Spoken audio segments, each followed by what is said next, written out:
Hello and welcome everyone again into another video. On today's video I have some amazing battle from Mr. JP. Mr. JP I think is a level 32 trainer, and as you guys can see the pose saying like that, which mean they are already legend. Okay, so they asked me if they could send battles and I said like you can just do it like everyone else. There is a link in the description below where you can submit your battles, and if you send it, if you use my just use the link down below and then shoot me a message on Twitter or like on Discord or whatever you see it. We see the opponent having like some very awkward team, and by the way, that thing is actually good as you beat the Leaky Tongue in like a very dominant matchup, since you have Flying Press, which is the best charge move for fighting. We see a bait here. Did they just call a bait?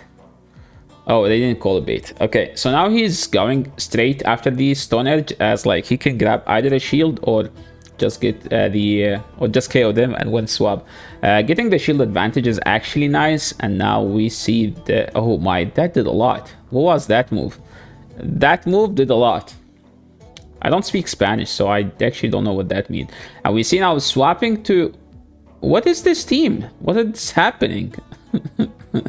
What are these trolling teams? Is this like some Go Battle Day like battles or something where like people just use random stuff? And we see Super Powder.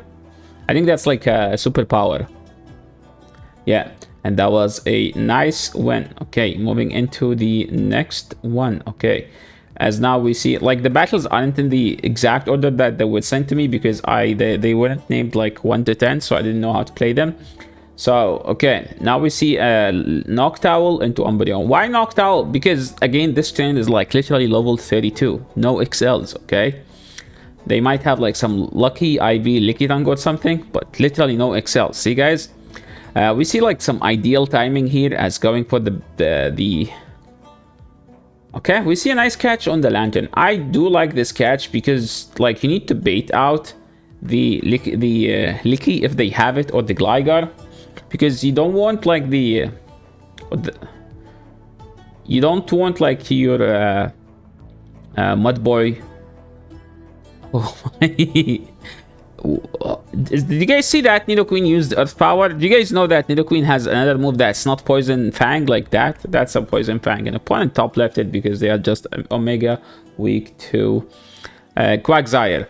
And now we go to the next one. We are playing baseball, and we see a Licky Tongue in the lead. Usually Licky Tongue has a Medi, which I actually want to know how does he deal with Medi in the back generally, because this team does not have the best Medi answer in the back. But Lantern is actually nice into Medi, as they need to go straight Psychic, and if you shield the Psychic, you're actually in a better situation. And now, since they are staying in, which means one of two, they either have Medi in the back, or they have a Grass in the back, or they have a Licky Tongue in the lead, which they do. They are ABA weak to this, by the way. So the nerf to Sky Attack actually hurt here, but you still don't shield and you still go for the farm down, as you still dominate the one. Dude, the zero, I mean, let's be honest, it wasn't close because he left with a move. Okay, so now he has to stay in so he can align the Lantern onto the Azu, and we see the Medi. Speaking of the Medi, that's the Medi. So now what's the play here? I mean, he need to shield a Psychic or call an Ice Punch, and that was a Power Up Punch. That was a nice call, trainer. Actually big call. And now we see a Surf landed, and now look at the counter doing so much damage. So Shadow Quagsire can KO Medi with the Mud Shot and 2 mud Bombs. Non-Shadow cannot do that. As now we are going to call another bait. I don't know why the opponent is going straight for the Power Punch. Opponent is actually throwing. And now we see a Mud Mob getting a shield. Is he gonna shield? I don't mind shielding here, honestly. Is he gonna get to a move? Yeah, that's why like I don't mind shielding, because you prevent yourself from getting a move if you don't shield. And now we see, oh my, this is so much damage. He waited a turn there, which is like actually very nice. That's like a high skill gameplay. And now Az is left with no shields to face the thing. He's playing PG Bout. PG Bout is like a regional player. He's like one of the, he used to be one of the faction in Diamond tier in North America with like Panic. If you guys know what Panic this team was, so PG Pout is his teammate. He's like a very decent player as well. I think he qualified to Peoria day 2 basically. He was like one of 8 trainers. We see PG Pout trying to get the catch, but Mr. PG is aware and he's not gonna throw. And now this matchup is so scuffed as Gligar just dominates here. Okay, literally dominates. You need to hope that you let the aerial ace or you just have to shield and bait. Okay, is PG Pout gonna call this? I know PG Pout like to maintain alignment, which he did there, and now we just get out spammed here. And I do agree that he should not be baiting, as if you bait and they call it, you just lose the game. So you cannot do that risk. Now we're going straight sky attack. They bring the Carbink. Yeah, yeah, someone told me like PG Pout is running Carbink DD core. Which is a scuffed core, but it's getting popular and like Great League is just very wild. That's a Moon Blast. Okay, we didn't get the debuff, and now this game is just basically tough, as like this team does not have enough stat product to hang out around their stat product. We see a Tapu Fini in the lead. What does Tapu Fini beat? I'm actually interested to know. Like, what does it do better than Lantern, other than just being a bad version of Lantern? Maybe Medi, but Medi doesn't mind Tapu Fini. He actually went for the catch, so that was nice counting. If this is a Moon Blast, Surfer, which means they baited. I think that's surf in Spanish. I think. Don't call me out on it. And now we see him swapping out as he's trying to bait out something, which I'm not aware of. But they throw the surf, which mean opponent is trolling. Why did you throw the surf if you have that?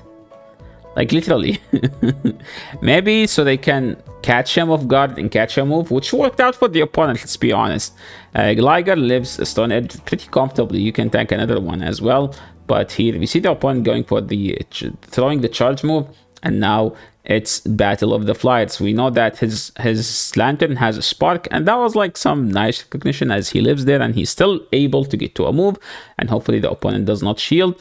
And we see a Registeel Spark, Lantern into Registeel. I think Lantern Water Gun wins the one, but Spark Lantern, after the new changes to the Spark, it's based on who gets like if Registeel gets debuffs or no. And we see Attackwa, which means I think that's Attack Fell basically. Now he's going for the Thunderbolt because it does more damage, and now they are in Spark plus Surf, but we need to clear the debuff. We need to clear the debuff ASAP. Also, we can't swap out. He has to catch. And that was a massive catch. Ladies and gentlemen, we have Mr. PJ going for the catch to win him the game. Opponent is trying to get the catch, but PJ here going for the Overfun, just in case they try to catch. Okay, we know that there is a Gligar in the back, and there is opponent trying to be sneaky and catching. But hey, Mr. GP, sorry. Mr. JP is aware, and now we see a Venusaur in the lead. This is an amazing lead, as the game will be just RPS from there. As you guys know, Venusaur, you have to have 2 answers to Flyers. One of them is soft answer, which is usually like the Azu. So Azu's like low-key, they're like, you know, like they're pivot. Like if they see a Flyer, they just go to Azu, and usually they have a Lantern in the back as a like hard check to the Flyers. We see like a nice undercharge there because he wants to get low on health, which is like a very high skill gameplay there. As you don't want to be healthy, because the healthier you are, the more energy the Venusaur will get, and the Venusaur can hit everything in this team. Yes, Noctowl will hard counter it, but you can still KO with 2 Sludge Bombs. So that was like a nice gameplay right here by Mr. JP. And now they bring in Venusaur. You want to like both have the same DPE, which is damage per energy, but you know like Thunderbolt does more because it's more energy. And he was able to chip the Venusaur to a good health range. Now you want to like land the Stone Edge. Also, you want to make them shield baits, as we saw there. So Mr. JP is actually doing great right now. So now, is he gonna bait again? I think he needs to bait again. Like, this is not a straightforward matchup. Like, this is not just a win. for the Dugong. I said there is like a hard answer to the Flyers in the back, which must be Lantern. I think Dugong is actually the better counter to the Flyers, and we see that the opponent had Dugong. So we see a Stone Edge. That did a lot, actually. I don't like the shield here, as I think the game now is just shield the Lantern. The Knock Towel as a sky attack should do enough damage, plus some powder, some Vine Whips. Why do I say Vine Whips plus wing attacks? Okay, he didn't actually need it. Maybe this is like an attack weighted one. And now he's playing WAOZ07. If this is a charm, Knock Towel wins. If it's part of the snow, A9 wins. Opponent is swapped to Azu. In this situation, this is where like you actually need a Shadow Quag, as you can still tank one move, but you do more damage basically. This matchup, Azu just a straight one because Azu is just a better Pokemon. But since he like chipped the Azu enough, he can actually go for the shield. Opponent going for the Hydro, which means Quagsire can now go straight Mud Bomb to flip this matchup.